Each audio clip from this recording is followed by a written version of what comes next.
आरक्षण एक ऐसा मुद्दा है जो विद्वानों के अनुसार सामाजिक न्याय प्रदान करने के लिए एक अच्छा औजार है, एक बढ़िया पॉलिसी है जिसे रिजर्वेशन या आरक्षण कहा जाता है। वहीं एक ज्वलंत मुद्दा भी देश में है क्योंकि कुछ लोग इसके पक्ष में और कुछ विपक्ष में बोलते रहते हैं और राजनीतिक दल जो हैं इस ज्वलंत मुद्दे पर अपनी रोटियां सेकने से बाज नहीं आते। उनके लिए ये रोटियां सेकने का एक माध्यम बस है और सुप्रीम कोर्ट लगातार इस पॉलिसी की जिसका नाम है रिजर्वेशन, इसकी व्याख्या करता रहा है।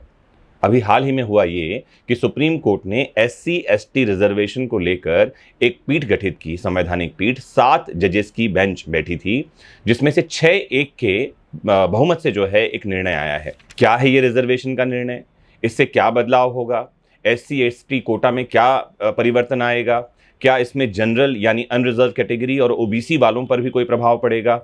आज मैं डिटेल में इसकी पड़ताल करने वाला हूं और आपको एक एक जानकारी इस संबंध में दी जाएगी। करना यह है कि आपको लास्ट तक इस लेक्चर से जुड़े रहना है और यकीन माने आपके मन में जो कुछ भी सवाल हैं उसका जवाब आज इस वीडियो के माध्यम से आपको मिलेगा।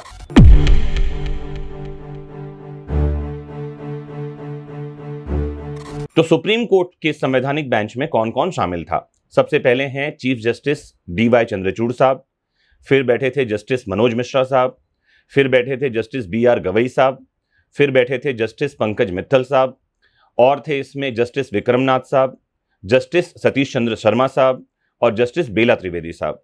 तो इन जजेस ने क्या कुछ कहा पहले आपके लिए समराइज कर दूं, फिर आपको डिटेल में इस बारे में बताता हूं। तो क्या SC/ST में कोटा संवैधानिक है? SC/ST कोटा मतलब रिजर्वेशन में रिजर्वेशन। CJI DY चंद्रचूड़ साहब और जस्टिस मिश्रा साहब इससे सहमति जताते हैं। क्या SC कोटे में भी क्रीमी लेयर फार्मूला लाना चाहिए? CJI चंद्रचूड़ साहब और जस्टिस मिश्रा साहब अपने निर्णय में इस बारे में कोई जिक्र नहीं करते। क्या परिवार की एक ही पीढ़ी को रिजर्वेशन मिलना चाहिए? CJI चंद्रचूड़ साहब और मिश्रा साहब इस बारे में कोई जिक्र नहीं करते। वहीं justice BR Gavai, justice Pankaj Mittal, justice Vikram Nath और जस्टिस सतीश चंद्र शर्मा ये सहमत हैं कि SC/ST कोटे में कोटा होना चाहिए और ये संवैधानिक है। साथ ही इस बात से भी सहमत हैं कि SC कोटे में क्रीमी लेयर का सिद्धांत लागू करना चाहिए। जस्टिस बेला त्रिवेदी दोनों से असहमत हैं। वो कहती हैं कि SC कोटे में कोटा संवैधानिक नहीं है और साथ ही वो SC कोटे में क्रीमी लेयर फॉर्मूले को लाने के बारे में भी असहमति जता रही हैं। लेकिन क्या एक ही पीढ़ी को रिजर्वेशन मिलना चाहिए? मतलब एक पीढ़ी को रिजर्वेशन का फायदा मिल गया तो दूसरी पीढ़ी को रिजर्वेशन का फायदा नहीं मिलना चाहिए। इस बारे में जस्टिस पंकज मित्तल सहमति जता रहे हैं कि हाँ, परिवार की एक पीढ़ी को रिजर्वेशन मिल गया तो अब दूसरी पीढ़ी को रिजर्वेशन नहीं मिलना चाहिए। वहीं चंद्रचूड़ साहब, मिश्रा साहब, नाथ साहब, शर्मा साहब और त्रिवेदी मैम ये इस बारे में कोई भी जिक्र कर नहीं रहे हैं। संक्षेप में इस बात को जानने के बाद आइए प्रश्नों पर चलते हैं और बहुत विस्तार से इस निर्णय की पड़ताल करते हैं। तो समझते हैं पूरा केस क्या है। पंजाब सरकार ने 2006 में कानून बनाया था। इस कानून के सेक्शन 4 सबसेक्शन 2 में कहा गया था कि सरकारी नौकरियों में 25% रिजर्वेशन अनुसूचित जातियों को और 12% रिजर्वेशन अन्य पिछड़ा वर्ग को दिया जाएगा।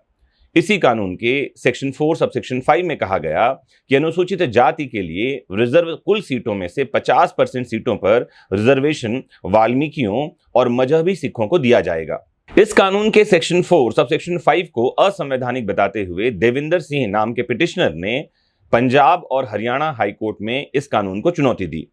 2010 में हाई कोर्ट ने अपने फैसले में इस कानून को असंवैधानिक बताकर खत्म कर दिया। अब इसी मामले में सुप्रीम कोर्ट के 7 न्यायाधीशों की संवैधानिक पीठ बैठी थी जिन्होंने 6:1 के रेशियो के आधार पर माना कि SC को उसमें शामिल जातियों के आधार पर बांटना संविधान के आर्टिकल 341 के खिलाफ नहीं है। कोर्ट ने अपने फैसले में राज्यों के लिए जरूरी हिदायत भी दी है। कहा है कि राज्य सरकारें मनमर्जी से फैसला नहीं कर सकती और इसके लिए कुछ शर्तें होंगी। पहली शर्त तो यह होगी कि अनुसूचित जाति के भीतर किसी एक जाति को 100% कोटा नहीं दिया जा सकता। दूसरी बात यह कही कि अनुसूचित जाति में शामिल किसी जाति का कोटा तय करने से पहले उसके हिस्सेदारी का पुख्ता डेटा होना चाहिए। अब प्रश्न ये उठता है कि क्या अब SC कैटेगरी में भी क्रीमी लेयर बनाकर उनमें शामिल कुछ जातियों को रिजर्वेशन से बाहर किया जा सकेगा? तो इसका उत्तर यह है कि 1990 के दशक में मंडल आयोग की रिपोर्ट के बाद OBC के आरक्षण में क्रीमी लेयर फॉर्मूले को लागू किया गया था। उसी तर्ज पर अब SC कैटेगरी में भी सुप्रीम कोर्ट ने जातियों के वर्गीकरण के लिए राज्यों को अधिकार दे दिया है। जस्टिस गवई के अनुसार इस वर्गीकरण में किसी एक सब कैटेगरी को 100% आरक्षण नहीं दिया जा सकेगा। आपको एक बात और बता दूं यहां पर कि क्रीमी लेयर का सिद्धांत व्यक्तियों पर लागू होता है, जातियों पर नहीं। ऐसे में किसी एक परिवार को क्रीमी लेयर में शामिल होने के आधार पर आरक्षण के दायरे से बाहर नहीं किया जा सकता। क्रीमी लेयर के फॉर्मूले के अनुसार किसी जाति को एससी आरक्षण के दायरे से बाहर करना मुश्किल होगा। आपको एक बात और बताऊं कि सुप्रीम कोर्ट के 7 में से 4 जजों ने इस मामले में अपने फैसले में लिखा है कि राज्य ओबीसी की तरह एससी रिजर्वेशन में भी क्रीमी लेयर की पहचान करने के लिए फैसले ले सकते हैं। मतलब बिल्कुल साफ है कि अब राज्य सरकारों पर निर्भर करेगा कि वो कोटा में कोटा जारी करने के लिए अनुसूचित जातियों को क्रीमी और नॉन क्रीमी लेयर में बांटना चाहते हैं या नहीं चाहते हैं। जस्टिस पंकज मित्तल ने अपने फैसले में जस्टिस बीआर गवई को कोट करते हुए कहा कि अगर कोई पिछड़ा आईएएस या आईपीएस बन जाता है तो समाज में उसका स्टेटस बढ़ने के बावजूद उसके बच्चों को रिजर्वेशन के पूरे फायदे मिलेंगे, क्योंकि कुछ लोगों की तरक्की से पूरी कास्ट का पिछड़ापन दूर नहीं होता, पूरी जाति को आरक्षण से दूर नहीं किया जा सकता। जस्टिस पंकज ने कहा कि जिस परिवार ने एक बार आरक्षण का फायदा उठा लिया है उसे अगली पीढ़ी में आरक्षण का फायदा लेने देना नहीं चाहिए। ऐसे परिवारों के लिए आरक्षण सिर्फ एक पीढ़ी तक सीमित होना चाहिए। भविष्य में एससी रिजर्वेशन का लाभ एक पीढ़ी को ही मिले, इसको लेकर भी सरकार को नीति बनानी चाहिए। हालांकि फैसले में शामिल इस हिस्से को लागू करना सरकारों के लिए बहुत कठिन होगा, आसान नहीं होगा। एक प्रश्न अब यह उठ सकता है कि क्या आरक्षण सिर्फ सरकारी नौकरियों के लिए ही है या फिर एडमिशन और संसद में भी इसका असर होगा? तो आपको जानकारी दे दूं कि शैक्षणिक और आर्थिक पिछड़ापन के आधार पर देश में आरक्षण दिए जाते रहे हैं।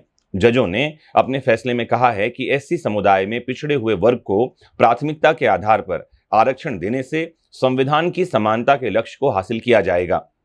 क्रीमी लेयर के फॉर्मूले से आर्थिक स्थिति सुधरने का पता चलता है। ऐसे में क्रीमी लेयर के दायरे में आने वाले लोगों को नौकरियों के आरक्षण से वंचित किया जा सकता है, लेकिन संसद और विधानसभा में एससी एसटी के आरक्षण में इस फैसले का प्रभाव नहीं पड़ेगा। आपको एक जानकारी और दे दूं कि एजुकेशनल इंस्टीट्यूट और एडमिशन और संसद को लेकर इस फैसले में कुछ भी नहीं कहा गया है। तो संक्षेप में समझें कि जैसे मान लेते हैं कुछ जातियां हैं जिनको अनुसूचित जातियां कहा गया। अनुसूचित जातियां क्या है या स्केड्यूल कास्ट क्या होता है ये भी मैं आसान से समझा दूं। एक्चुअली देश के राष्ट्रपति ऐसी जातियों को लेकर के एक सूची तैयार करते हैं, लिस्ट तैयार करते हैं जो सामाजिक आधार पर पिछड़े हुए हैं या जिनको आगे आने का मौका नहीं मिला।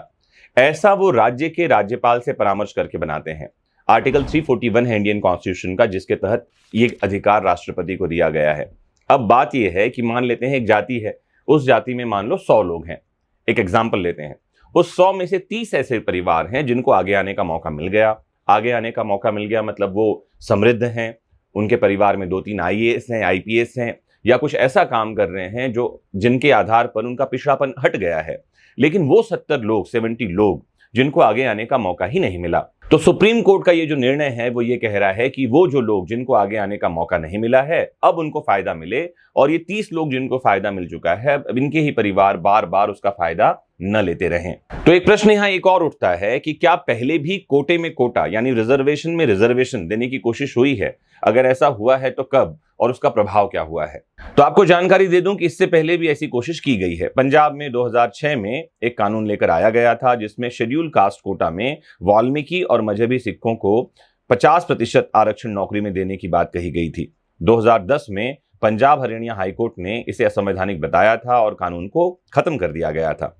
आंध्र प्रदेश में भी ऐसा हुआ। विधानमंडल ने 57 अनुसूचित जातियों को उपसमूह में बांटने के लिए विधानसभा में कानून बनाया। इसका मकसद अनुसूचित जातियों के अंदर एक वर्ग को शैक्षणिक संस्थानों और सरकारी नौकरियों में 15% आरक्षण देना था। हालांकि इस कानून को 2005 में सुप्रीम कोर्ट ने ही अनकॉन्स्टिट्यूशनल डिक्लेयर कर दिया था। फिर 2007 में बिहार राज्य ने अनुसूचित जातियों को रिजर्वेशन में कोटे के भीतर कोटा देने के लिए पिछड़ी जातियों की पहचान के लिए महादलित आयोग का गठन कर दिया था। इस आयोग ने बताया कि बिहार में करीब 10% महादलित हैं। 2010 विधानसभा चुनाव से पहले नीतीश कुमार ने एससी कोटे के अंदर महादलितों के लिए अलग से रिजर्वेशन लागू करने की कोशिश की थी। हालांकि इसमें कामयाब नहीं होने पर बाद में उन्होंने महादलित को घर और जमीन देने के लिए कई योजनाएं शुरू की। आपको जानकारी दे दूं कि हाईकोर्ट के पूर्व जस्टिस रामचंद्र राजू की अध्यक्षता में कमेटी बनाई गई थी। इस कमेटी ने अपनी रिपोर्ट में बताया कि राज्य में अनुसूचित जाति की आबादी 16% होने के बावजूद उनके पास केवल 5% नौकरियां हैं। ऐसे में कोटे में कोटा देकर इस समुदाय के सभी लोगों को लाभ दिया जा सकता है। इसके आधार पर ही अगस्त 2020 में तमिलनाडु सरकार ने अनुसूचित जाति कोटे के भीतर अरुंधतियार जाति को 3% कोटा दे दिया था। 18 जनवरी 2024 को कर्नाटक में सिद्धारमैया सरकार ने कैबिनेट मीटिंग में तय किया था कि कर्नाटक सरकार केंद्र सरकार से संविधान संशोधन करने की सिफारिश करेगी, जिससे दलितों के लिए इंटरनल रिजर्वेशन मिल सके। कर्नाटक के social welfare minister HC Mahadevappa ने कहा था कि जब तक आर्टिकल 341 में संशोधन नहीं किया जाएगा तब तक कुछ नहीं हो सकता। अंतिम बात, सुप्रीम कोर्ट के इस फैसले का क्या असर होगा? अगर आप सकारात्मक नजरिए से देखें तो सुप्रीम कोर्ट के इस फैसले का सकारात्मक असर यह होगा कि अनुसूचित जातियों में वो जातियां जिनको आगे आने का मौका नहीं मिला है, अब शायद उनके लिए सामाजिक जो एकता है, सामाजिक साम्य है, जिसे हम सोशल जस्टिस या सोशल इक्वलिटी कहते हैं, वो अब अर्जित किया जा सकेगा। मुझे उम्मीद है कि कम शब्दों में मैंने इस बारे में आपको ठीक ठीक जानकारी दे दी होगी। कुछ और आप इस बारे में जानना पूछना चाहते हैं तो कमेंट बॉक्स में जरूर बताइए, और अगर आप इस निर्णय को ठीक ठीक समझ पाए हैं जैसा मैंने समझाने की कोशिश की है तो जरूर कमेंट बॉक्स में बताइए कि आपको क्या लगता है इस निर्णय का समाज को क्या फायदा मिल सकता है। मोस्ट इंपॉर्टेंटली जुड़े रहिए आपके अपने फेवरेट प्लेटफॉर्म विधिक शिक्षा से। जानते समझते रहिए सुप्रीम कोर्ट के ऐसे ही तमाम फैसलों को आसान शब्दों में। नमस्कार, जय हिंद।